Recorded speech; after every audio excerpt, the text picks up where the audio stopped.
Sudah umum diketahui bahwa Insinyur Soekarno, Presiden pertama Republik Indonesia, sangat mencintai wayang. Sejak masa kanak-kanak hingga remajanya di Tulungagung, Mojokerto, dan Surabaya, wiracarita pewayangan telah melekat dalam hati dan pikiran Bung Karno. Soekarno, sebagai sebuah nama yang menggantikan Kusno Sosrodihardjo, pun diambil dari nama salah satu tokoh pewayangan terkemuka, yaitu Karna, atau Karno Basuseno, putra Dewi Kunti, seorang kesatria hebat dan panglima tangguh dalam Perang Baratayuda. Kecintaan Soekarno terhadap wayang terus berlanjut hingga semasa ia menjadi presiden. Ketika menerima kunjungan tamu-tamu resmi dari berbagai negara sahabat, Bung Karno kerap memperkenalkan wayang Indonesia kepada mereka. Bahkan, dalam kapasitasnya sebagai kepala negara, setiap 3 bulan sekali, Presiden Soekarno selalu menggelar pertunjukan wayang kulit yang diadakan di Aula Istana Negara, Jakarta. Sebagai alternatif, sesekali juga diadakan pergelaran wayang golek purwa dari Jawa Barat. Selain wayang kulit dan wayang golek, Bung Karno dikenal pula sebagai penggemar pertunjukan wayang orang. Di masanya, kelompok-kelompok wayang orang dari berbagai daerah pernah diundang untuk pentas di istana. Saat menikmati pergelaran wayang, Presiden Soekarno selalu duduk di deretan kursi paling depan bersama para petinggi pemerintahan. Bung Karno biasanya duduk bersebelahan dengan Mr. Kanjeng Raden Mas Tumenggung Wongsonegoro, karena ia sangat menguasai cerita-cerita dalam pewayangan, baik Mahabharata ataupun Ramayana. Pada malam pergelaran, ada sekitar 1.000 orang tamu yang hadir menyaksikan. Mereka berasal dari berbagai kalangan, baik pejabat pemerintahan, pegawai negeri, anggota TNI, tokoh partai politik, bahkan rakyat biasa. Yang penting, mereka telah mendapatkan undangan yang dikoordinasi oleh Sekretariat Negara dan Sekretaris Pribadi Presiden. Dan bagi para seniman yang tampil di istana dan disaksikan langsung oleh Bung Karno, tentunya merupakan sebuah pengalaman berharga dan membanggakan.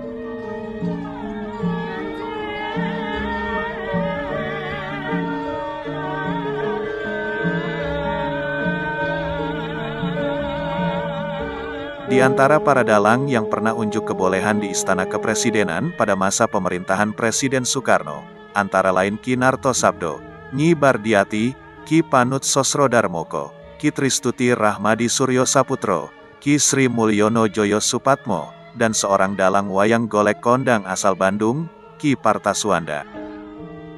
Sedangkan, dalang istana kesayangan Presiden Soekarno, ialah Ki Gito Sewoko yang berasal dari Blitar, Jawa Timur.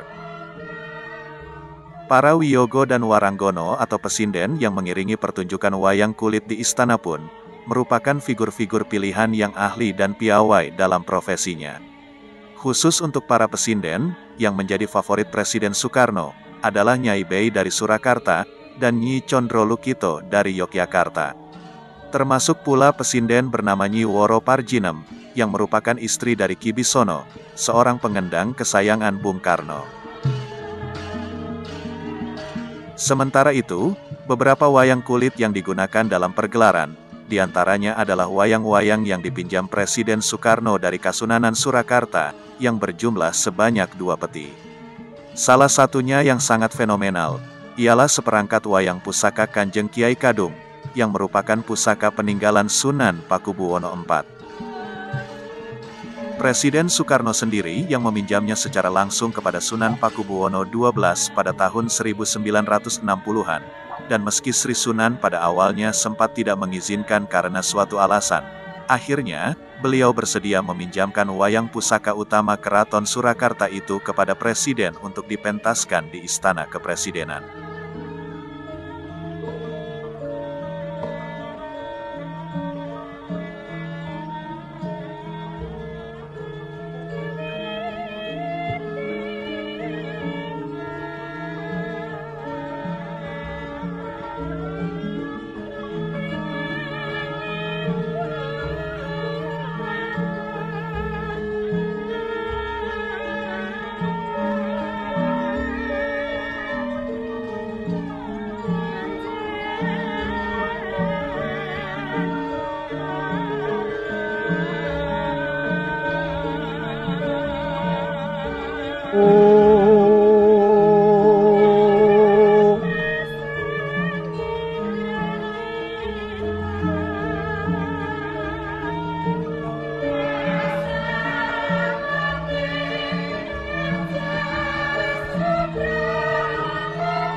Setiap diadakan pergelaran wayang di istana, Presiden Soekarno selalu ikut terlibat dalam persiapan acara, bahkan turut membahas tentang sanggit dan penggarapan cerita yang akan dipentaskan.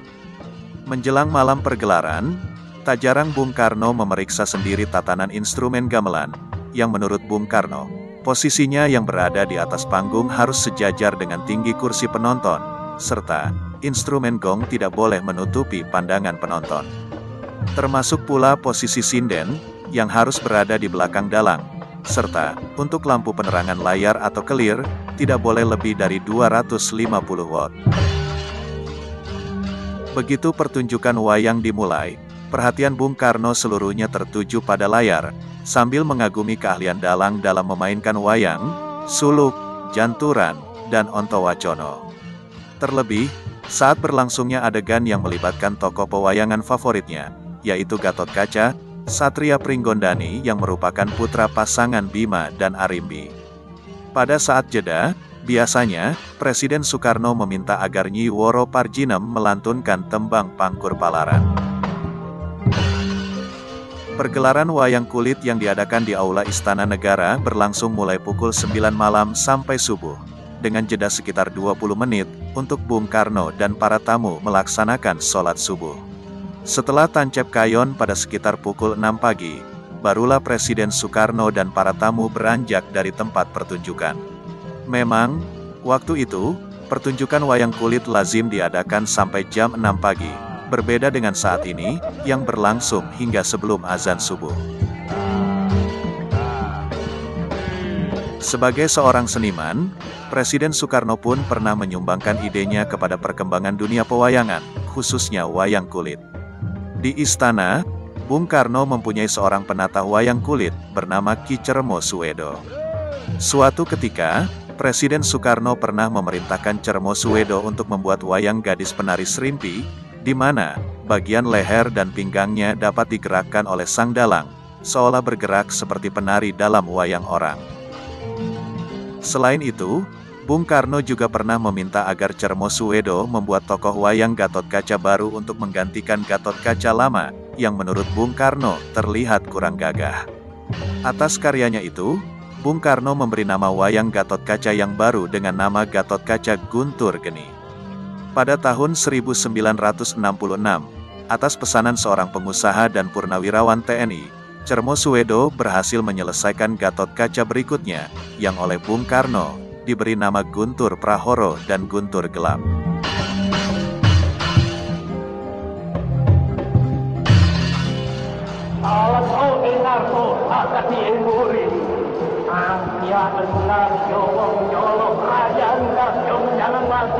Anti pundai gunung Merapi, mengeceroko yang manuk peranjangan. Kotak kapito kalau lepas angin, hancur laur kena persatuan rakyat.